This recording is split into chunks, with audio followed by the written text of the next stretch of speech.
Thank you for listening to the Content Magazine podcast, Conversations with Silicon Valley's Creatives. I'm Daniel Garcia, your host and the cultivator of Content Magazine, published by SV Creates. Hello, welcome to the Content Magazine podcast. I'm Daniel Garcia, your host, and we are here today at West Valley College at the Cilker School of Art and Design with two of the incredible deans that are here at the campus. We have Shannon Mirabelli-Lopez and Mel Vaughn. Thank you for being here. I'm excited to hear how you guys are working together.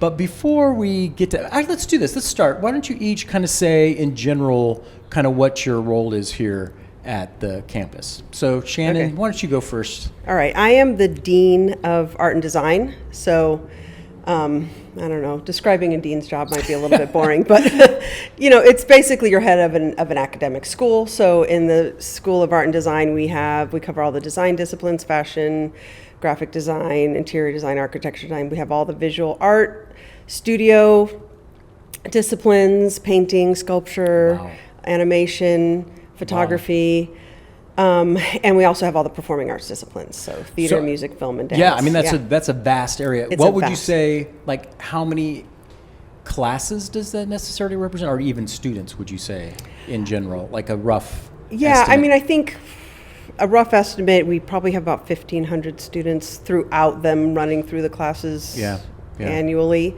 Not all of them are majors.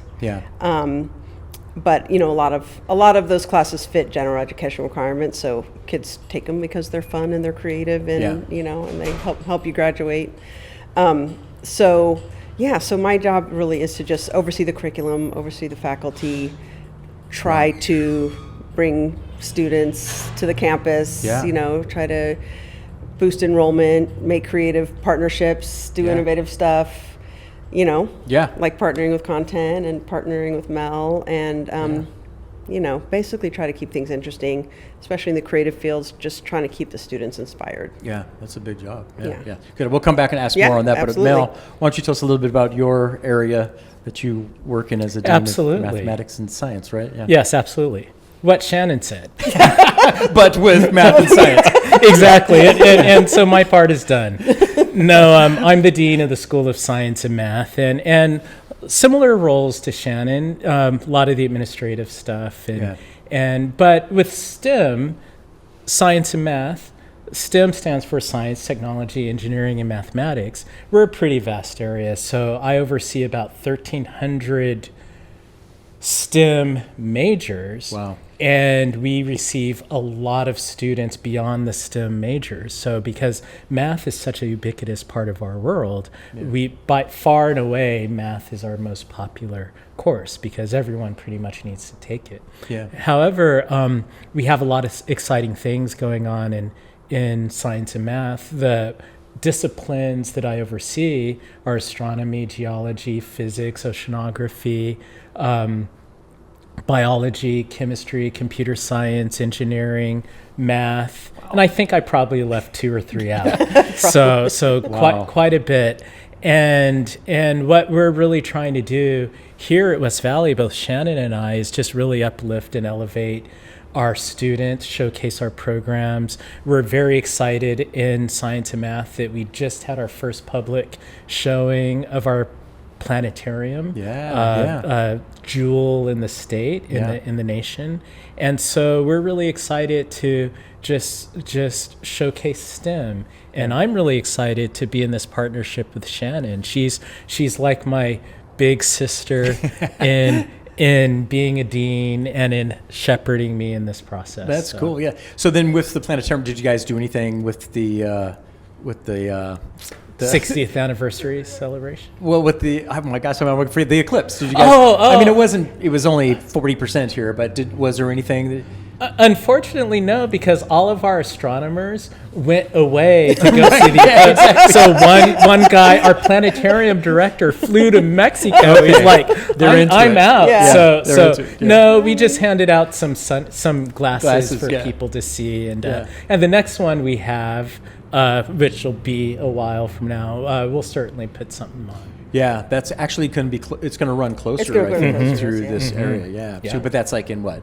40 years or something like that? No, 30? No. About 18, I think. I think it's. I just think it's within. Okay, maybe yeah. I still could be around for that one. Yeah. Cool. Yeah, let's count on that. So I do want to talk about a little bit of your backgrounds and how you both became to be a dean of your departments. Shannon, I know that you kind of grew up in arts. You kind of came from art and more of kind of like the corporate art world. I know that you were like promoting music, but then you were in fashion. I had a very interesting path. Yeah. So it's, let's see. I mean, I personally have always been involved in the arts. I mean, I had parents who were artists, and I was a dancer and like a theater nerd in high school and all that. And then in my 20s, I worked in the music industry. In San Francisco, in right? San Francisco in the 90s, which was, as we know, the best time for music. Okay. All right. 80s? What The about 90s. The 90s? Yeah. Yeah? The 90s was the best. All right. Yeah. For all genres, rap, rock, everything. Okay. What's your favorite song then from the 90s, would you say? From the 90s? Oh God, I don't think I'm ready to answer that question. Yeah, okay. I've been like running these 90s playlists for myself on Spotify, and it's actually really hard. Like every song comes on, I'm like, wait, I got to stop and dance or sing or something. Please share your playlist. I will share my Vogue, playlist. Madonna's Vogue. That Yeah, was like- they're all from the 90s. Yeah, it's true. Anyway, okay, though. so then you've but been- also like all the Dr. Dre and Snoop, that's all 90s rap. Like that's that right, stuff for me, that Yeah. hits hard. That's what I'm like. Okay, I got to go. Yeah. I got to dance. Anyway, so after that, and part of it was I was in one of the ways in the music industry that I sort of got myself out of that. I mean, I was touring and stuff, and then I started doing costuming for videos. Yeah, that's cool. So doing fashion and styling for videos, and it got me sort of obsessed with fashion and fashion history, and I figured out that it was actually an academic discipline to be like a design and fashion historian. Yeah.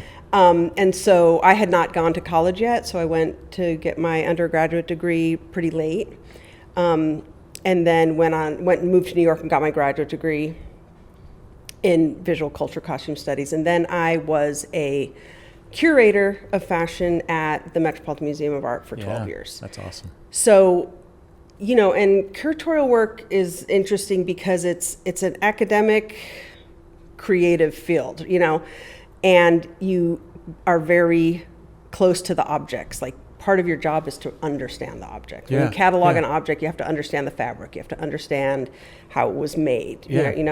So after 12 years at the Met, I sort of got tired of looking backwards at fashion. Okay. I wanted to look forwards a little bit, and so I thought that higher education obviously is the place to do that, right? You can go work with young talent, try to impact the industry, which needs a lot of change. And so I was offered a job at Pratt as assistant chair of fashion, and then I moved up there and eventually was assistant dean of design, and then I got headhunted over to Parsons to lead their basically like cultural fairs and external partnerships. And then I moved home back to the Bay Area, and once we kind of were thawing out of the pandemic and it seemed like there might be jobs to get. I had been teaching online at the fashion history at the Academy of Art and everything, and I also was getting my doctorate at the time in design history. So basically, like this job for me was important in a lot of ways. Number one, because it gave me a way to like, not just be involved with, but like use my knowledge and expertise in like a variety of art and design fields. I've had experience, even just peripherally in a lot of them, and I understand the relationships between them, which I think is important when you're trying to like really build a culture of art and design.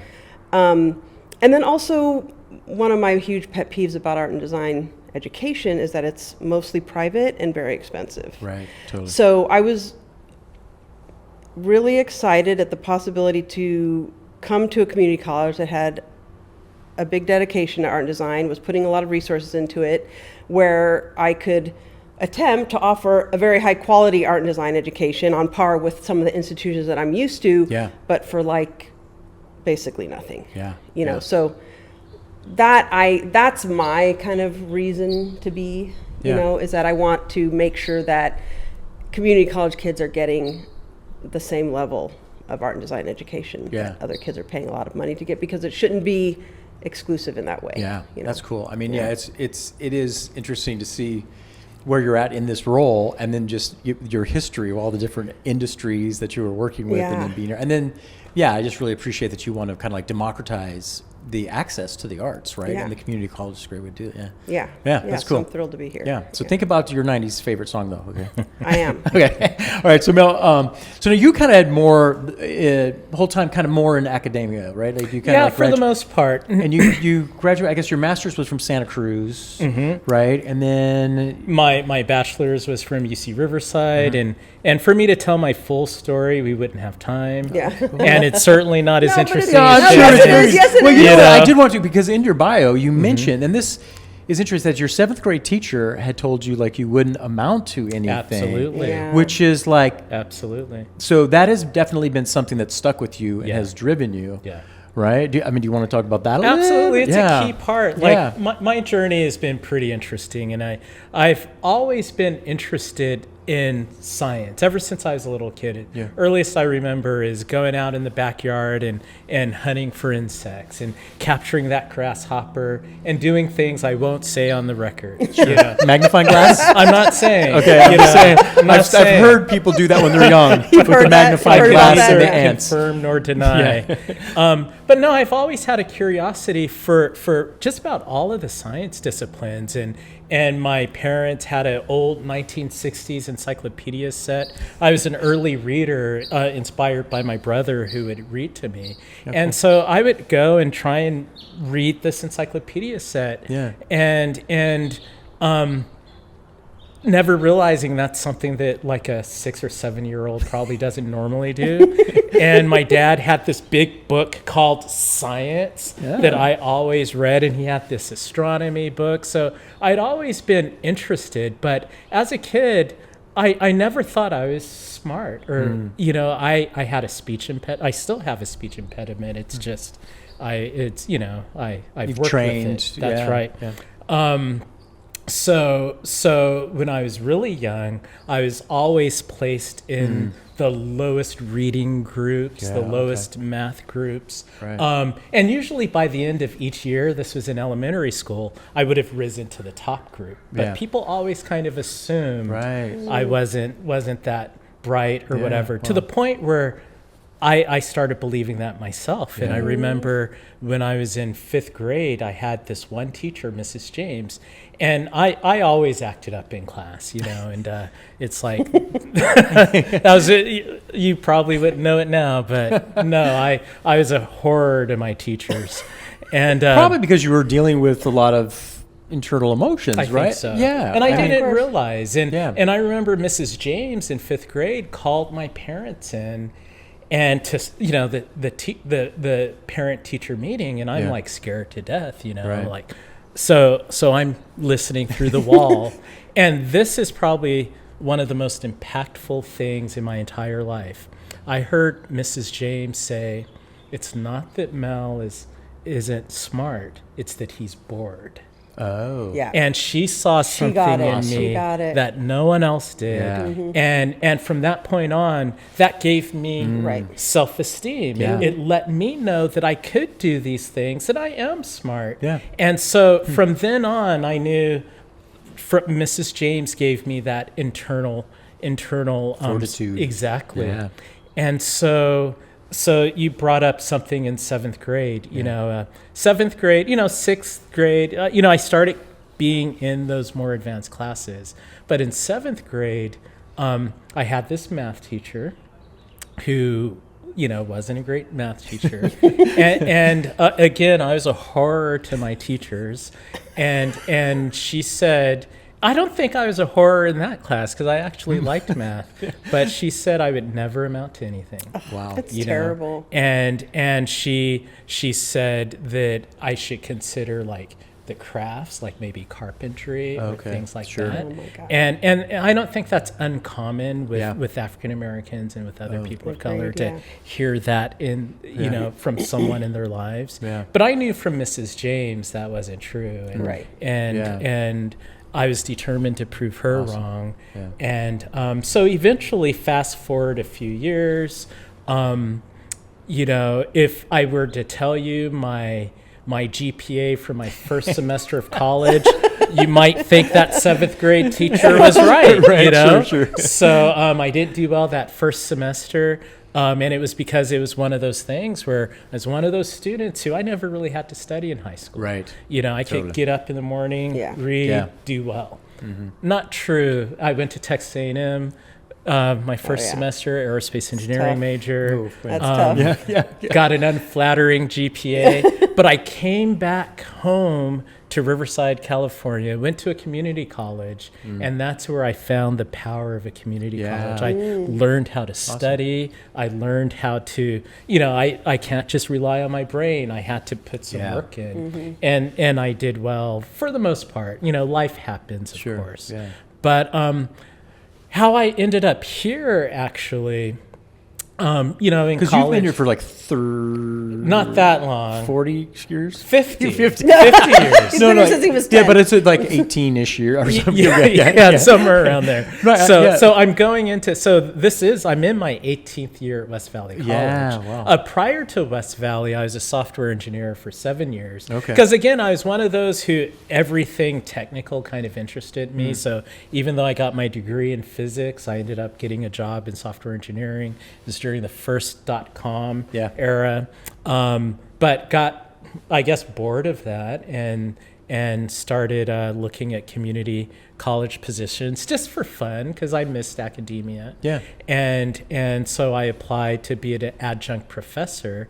Never thought I would make a career out of this, just something for fun. And at the end of my very first class that I ever taught, the very last day, I remember at this time, this older mother of 2 kids comes running up to me with a big smile on her face. And it was a physics class I was teaching. And she said, "Mel, I never thought I would put the words fun and physics in the same sentence." Wow. And for me, Yeah. a that flip was it. switch. Yeah. That was it. Awesome. I knew I got out of software engineering as soon as I could. It took me another 3 or 4 years. But when this teaching position at West Valley opened up, I applied for it. I fortunately got it. Never looked back. And I was just reflecting on this the other day because I saw this quote from someone, and it said, if you love what you do, you never work a day in your life. Yeah. And I would say as a teacher, that was certainly true. Yeah. As a dean, you know, I have a love-hate relationship. Yeah, it's a little different when you're doing the mission. You know, it's interesting because I wanted to ask you that just about because in your bio it was like they talked about the 7th grade teacher, but it didn't talk about the 5th grade teacher. And I wanted to ask you that, like, you know, just being Like, how do you persevere, like, through well, that? both of you guys being in academia, like, you know, and helping students, like just the power of those positive affirmations, Yes, 100%. and then the power even of those negative ones. Absolutely. But yet at the same time, you know, like definitely trying to show the 7th grade teacher wrong definitely empowered you. Like, there's this weird, what do you guys think about that weird juxtaposition between, you know, the fortitude of those positive ones, but then actually the drive that you get from those. Well, I'm just glad that 5th grade teacher came first. Exactly. Totally. Because those things make a big difference, you know, and you could have ended up in a really different place had the 5th grade teacher never said anything or came after the 7th grade teacher when you were already convinced that you had no options or something, you know. I mean, but it does show the power of education, right? And like a lot of people who have had those formative experiences from teachers go into teaching, you know, with the knowledge that it's a position of power and influence over kids' lives, you know. Absolutely agree with Shannon. I think if it was reversed, I'd be in a different situation right now, you know, and I've carried that with me. I think we carry those experiences with us as educators, and it informs us. And in my role as dean now, I remember that. I remember the impact of words, the impact of our actions, and I think that's a key drive in us, you know, trying to uplift our students here. It is. I mean, we're definitely going to talk about your disciplines and then getting into from STEM to STEAM and all that kind of stuff. But just hearing your own personal journeys and even that power of that, because even you mentioned your first day of teaching and that one parent or the person coming in and saying physics and fun, like how important it is like our interactions and conversations and stuff like that. So, anyways, let's move on because now the two of you. He's got a great story. You both have great stories. I mean, like I actually am encouraged because I think about my history, right, of like teachers telling me that I'm not going to do anything, me flying off the walls, not being able to read. You know what I mean? So I think there's a lot of people that can relate to it, and 100%. having a path, because you've talked about that everybody's path is kind of like different, so you don't have to be this streamlined. No, and I mean, I like to tell my story because I was not very linear at all, and I think I'm sort of like a unconventional academic, you know. I am, and have come into administrative sort of sideways, you know, administration sideways. But I think it's, you know, about the vision that you have, the care for you have about the students, the care for the discipline. Like that goes a long way. If you are working in a discipline or a group of disciplines that you care about their role in the world, right? Then you have an invested interest in educating people in those disciplines properly and in a way that is fun and enjoyable and leads to positive, productive lives. You know, and in the creative fields, I mean, speak as to what you were saying, like you get a lot of kids who are not thriving in other classes, you know, and it's not because they're not smart. It's just because like math's not their thing, you know, and that's one thing as the dean of a creative school, like that actually comes up a lot, like the way that we counsel our students, the way that we structure our programs and stuff, like you actually have to think about that a lot. Like, you know, arty kids are kind of just built a little bit different. They really are, you know, and a lot of them come from K through 12 experiences where they did really poorly because we're not built for those constraints, you know. So, I mean, it's college, we have our own constraints, you know, but you try to teach them that like after this, you know, we're going to teach you how to make a creative, enjoyable life for yourself. Yeah, you know? That's cool. Let's then transition because the two of you are working together, and then if you know, sometimes you look at the world and you see arts and design, science and math as being the two opposite sides of the spectrum. Even some people, actually, when I asked my daughter, do you know, Dean Mel Vaughn? And she's like, no. I go, oh, he does the science. She goes, well, I don't do science and math. She's in theater and interior design and stuff like that.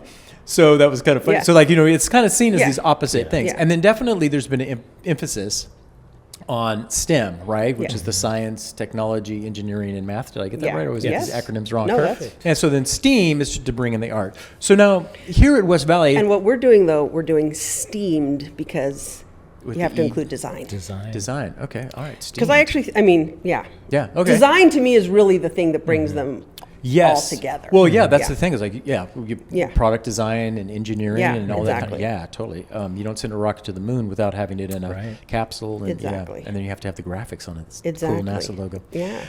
So how are you guys, how did the two of you kind of start to come together to get STEAMed?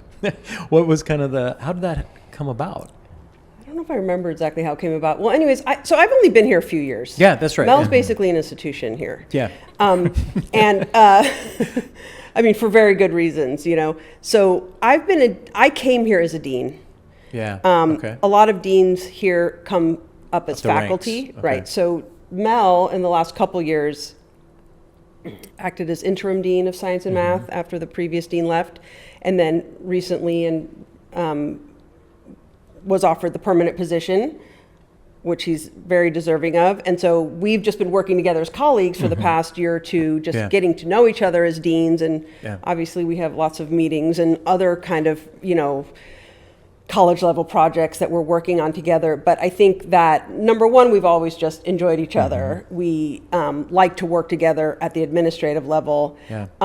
And I think that, you know, I'm always trying to get creative students, artists and designers to understand the impact of the work they're doing, right? That it's not just like, it can be, if you want it to be, it can be a navel gazing exercise, but it actually has like a cultural role. It can have big impact. It has impact on, I mean, like arguably like aesthetics are one of the things that affects, you know, primarily your mood, your energy, you know, all kinds of things. I mean, everything that we do every day in life is about objects that somebody designed and made for a user experience, you know, the human as the user, right? So I see design as a user experience, which is a tech term, obviously, right?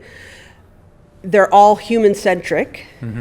And there's not a single thing, you know, like I said, that happens that is not designed. Right. And when you bring in technology, you know, especially here in Silicon Valley, right? Yeah. You've got technology, you've got engineering, you know, all of those big firms, they're all full of designers. Yeah. You know, and so I think the relationship to both of us has always been clear. And I think STEAM is something that is pretty like common in a lot of schools now, just to it's growing. the integration. It's growing. Yeah. STEAMed not so much, and that's just kind of an idiosyncrasy of mine. No, because, it makes sense. You know, I mean, I've seen a couple other people use it, but I think design is pretty key. And I think that Mel and I would like to foster more collaboration between our students and our faculty. Yeah. Which is not always easy in these very structured institutions. They can be quite siloed. So for us, I think building on the Art and Design Expo to expand it into like a STEAMed expo, just to create a culture on the campus and the community of the symbiotic relationship between all of these disciplines, right? So I feel like this first one for me is really just about like getting people used to us talking about it as a possibility, as a way that we're thinking about our disciplines. Yeah. I think that we probably have a long way to go to where we're really like actively innovating and integrating our disciplines and curriculum with each other, but we're trying to create a culture. Yeah. You awesome. know? Yeah. And also, like the science and math school here is an amazing school. They work at a really high level. The students are doing really interesting work. Their engineering students are constantly coming to use our makerspace. So there's already been sort of like informal things going on. And I think that, and I don't want to speak to Mel's motivations. He can speak to his own motivations. But because I come from a creative space, I'm used to, you know, everything we do is external. We're outward facing. Sure. We're event focused. We're, you know, and Mel and his colleagues in math and science aren't so much. So I think that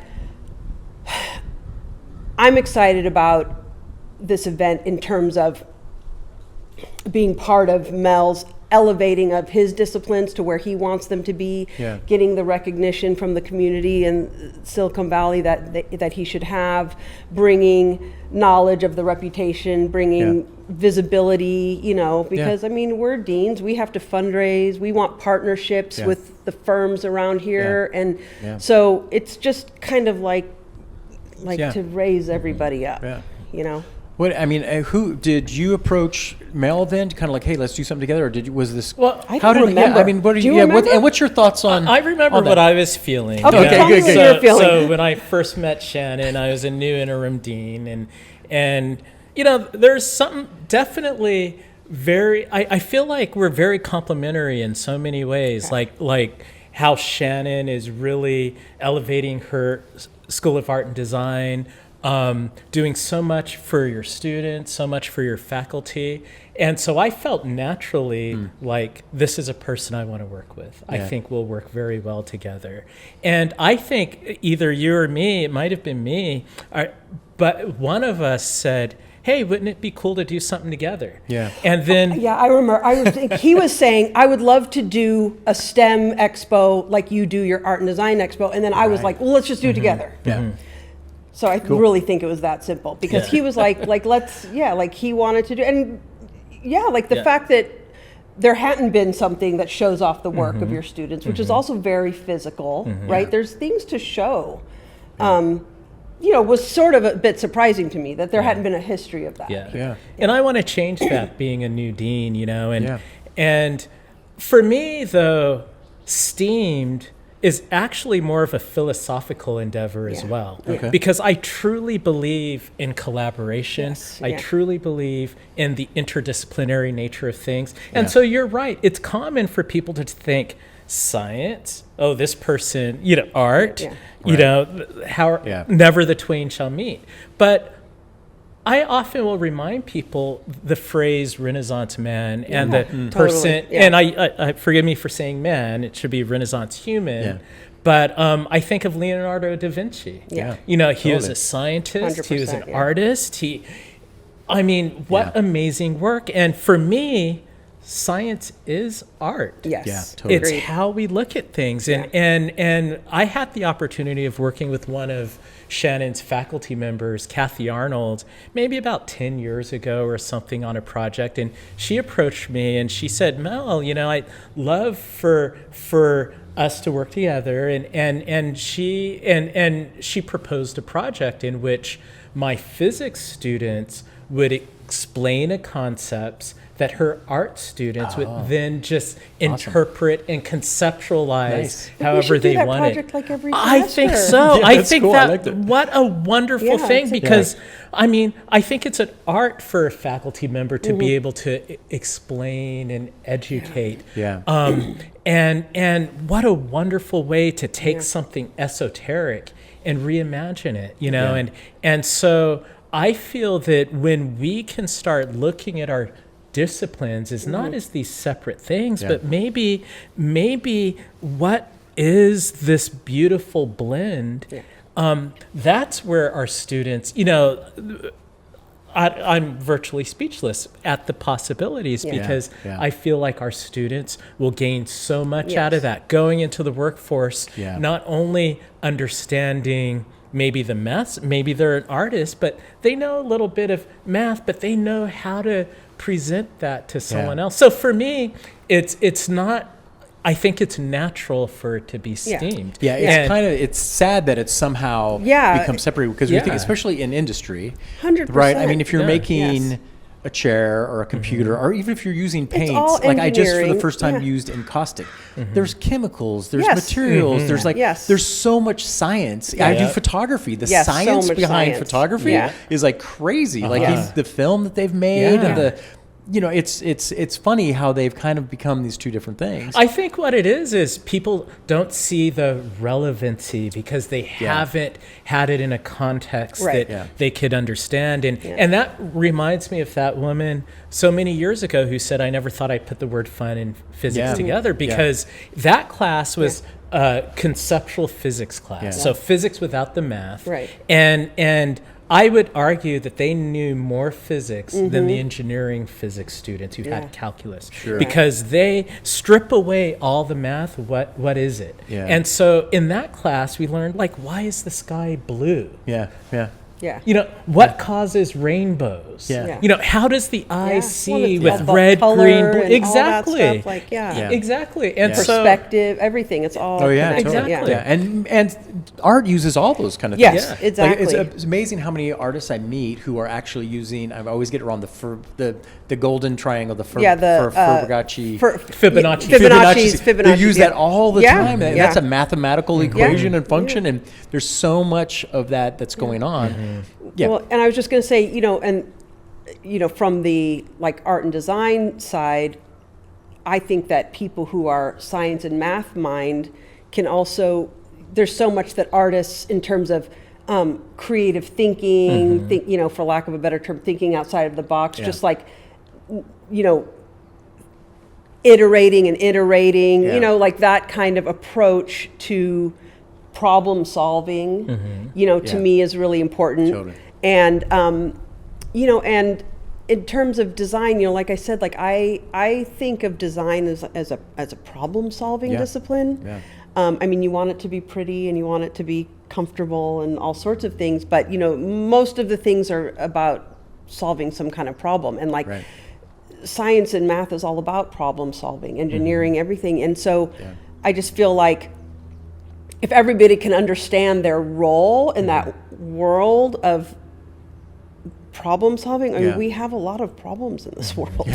People need to work together and understand what their role is and what they have to offer the process. Yeah. You know, and so I think that mutual respect between disciplines and understanding of that role only serves, you know, all the industries and culture and, you know, and so I think that, I think that our initial impetus was really just to start creating a culture of that here. Well, it's design thinking. I mean, that's that's 100%. kind of like the buzzword of the last 10 but years, it is. right? Yeah, but it and is. then, so in the science and math, I mean, I'm sure that's seeped in there too, like the design thinking and like problem solving and right.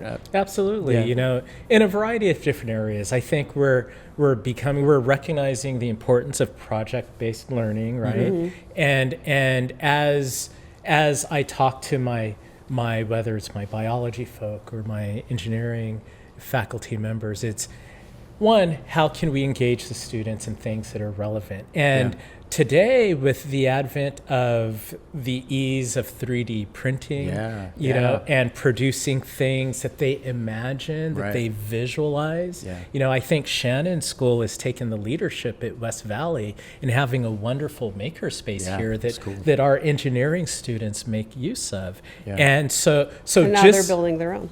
Science and math building their own makerspace. Cool. Yes. You guys gonna have more 3D printers up here than all the electricity is going to be like. I know. So that right in itself is these students are able to now more quickly go from concept, visualization to actually producing something. Prototyping. You know, all those. I do think the lines between STEM and STEAmed, or art and design and STEM, it's being blurred. You know.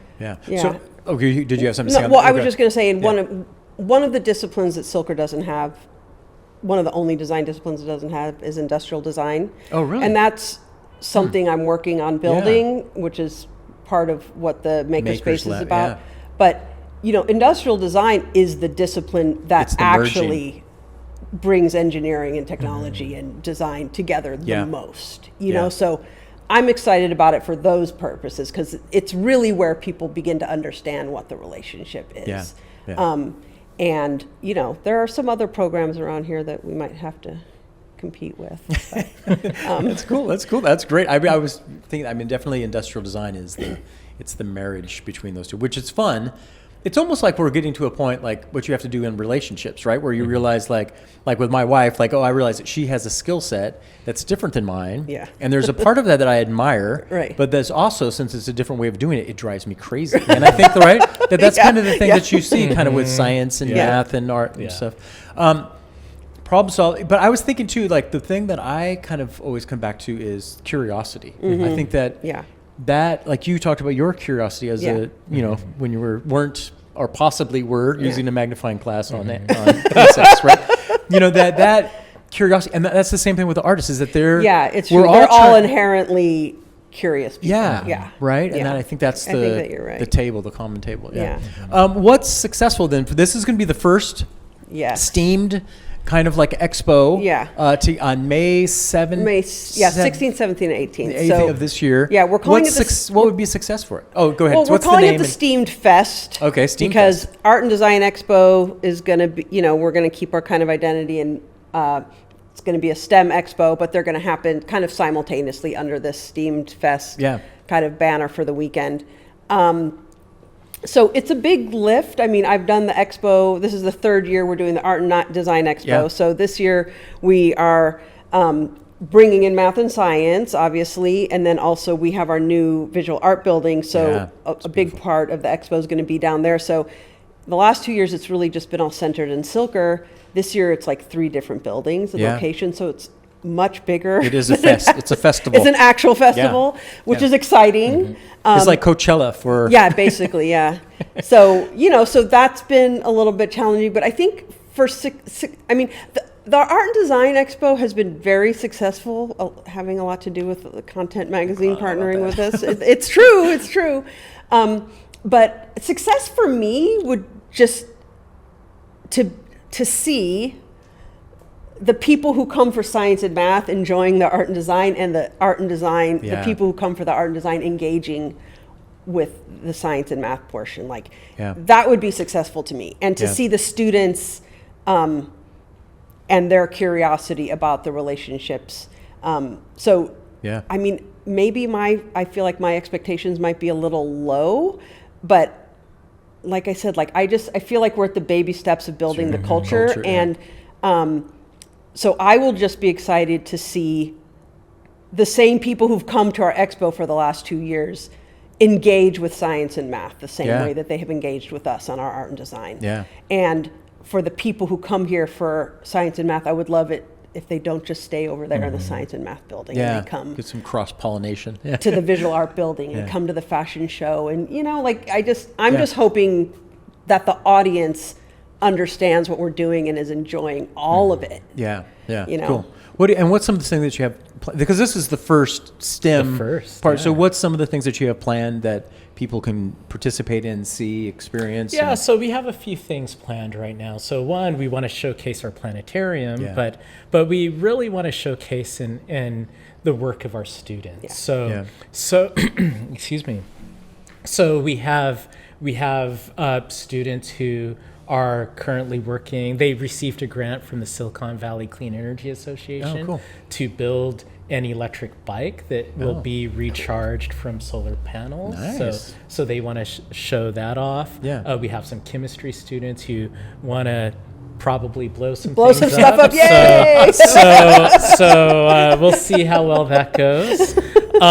We have some other students who want to demonstrate like biodiesel with steam engines, and whatnot. Yeah. Poster presentations. Yeah. We're going to, part of it we'll be talking about also conservation, and the biology department is pretty actually well respected throughout the state for how innovative they are and how well they prepare our students for conservation efforts, ecology efforts, and to help bring that awareness. We're going to have a bird of prey raptor show in which we're going to have someone bring in some hawks, falcons, and owls and fly around a little bit. That's cool. So we want to do a little bit of everything, showing things that our students are doing in all of our disciplines, and just showing how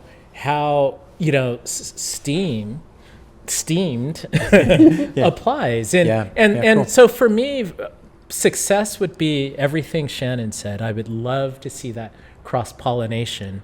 But being our first time doing it, I think it's also a proof of concept. Not so much for the outside world, but for my own faculty and staff. So imagine this. Okay, so the stereotypical scientist, right? Introverted, quiet, Pocket maybe protector. a little. I'm glad I took mine out. I love those weather. But multiply that by 75. That's the faculty and staff that I have, and most of them are, a little bit introverted. And I think because we've never done this before, there's a little anxiety, and I feel that anxiety. And it's an extra weight of activity that they have to do, as well as teaching it. And they're so hardworking, and they want to. What they told me is they're like, we want to do this, Mel. We just want to make sure people come because we don't want our students to do all of this work. Cool. And so I hope to see that engagement, and I believe we'll see that engagement. And after this first one, I think it's just going to explode from there. And I mean, I'm more comfortable with it because this is my world. This is the world I come from. Production, events, and everything that you do as any kind of artist is outward facing, right? So, but even our first year here, I mean, the first year we did the expo, when I first arrived, I mean, I even had faculty who were a little nervous because they don't know what you're thinking. I'm new. It's a new thing. It's a big lift at the end of the year when everybody's busy already. But I didn't have to get over, their anxiety about just like putting themselves out there. Like, I mean, they want to put themselves out there, and they want to put their students out there, and the students need to get used to putting themselves out there because that's their whole job now.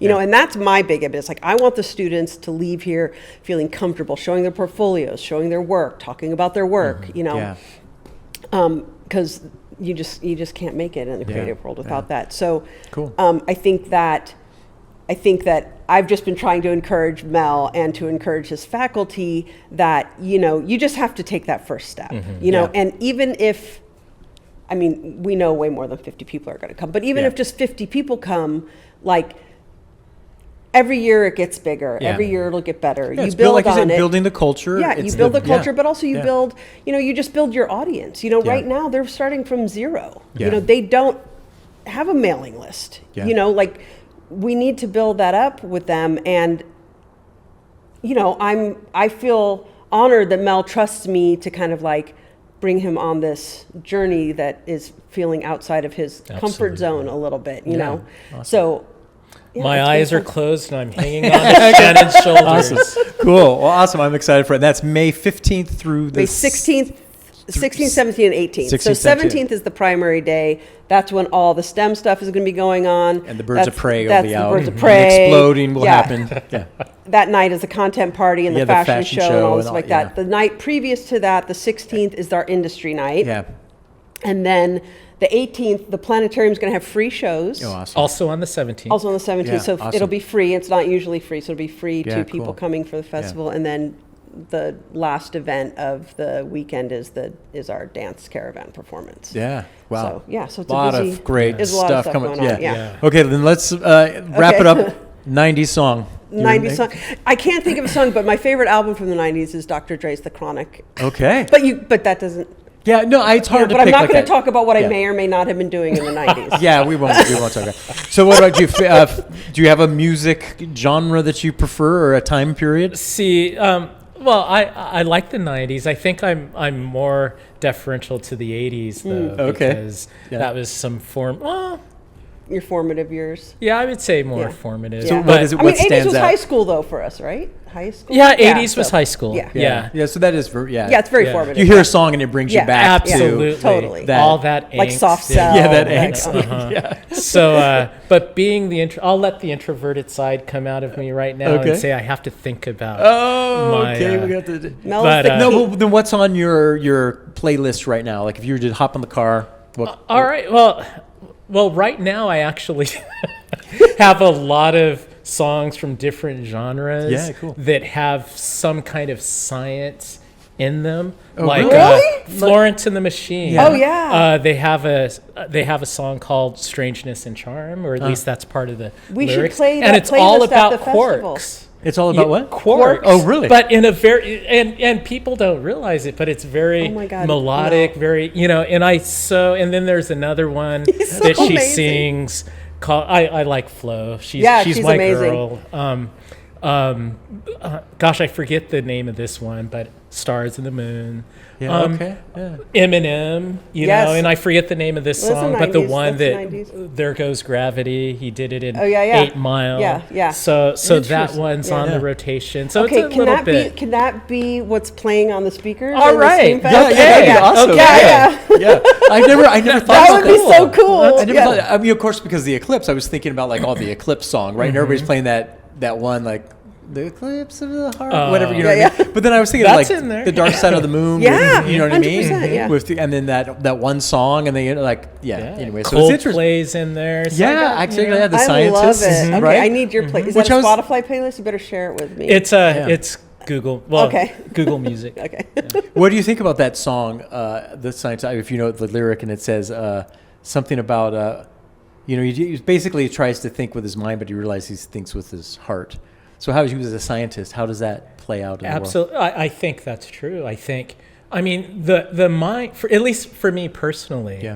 the mind and the heart shouldn't necessarily be two different things. Yeah. You know, for me, I like to lead with my heart, but my mind gives me some reality checks. You know, and so I don't think they're necessarily two different things. They should be used together. Yeah. You know. All right, awesome. I think we'll end on that because Nice. we have the Yeah. merging of Yeah. two schools Yeah. and the merging of our bodies and our minds. Yeah. I love it. Okay, thank you very much for Yeah, taking the thank time you. to talk That was to us. fun. Yeah, and Yeah, then we'll thanks see a you all lot. at the expo Yeah. from the 16th. May 16th, 17th, and 18th. Yeah. Okay, let's hear. Thank you. Thank you, guys. Thank you. Thank you for listening to the Content Magazine podcast. Follow us on social media at Content Mag. Become a member and help us to continue to tell the stories of the South Bay creatives. This episode's music is 408 by Jack Pavlina. Follow him on Spotify and also on his Instagram at Jack Pavlina Music.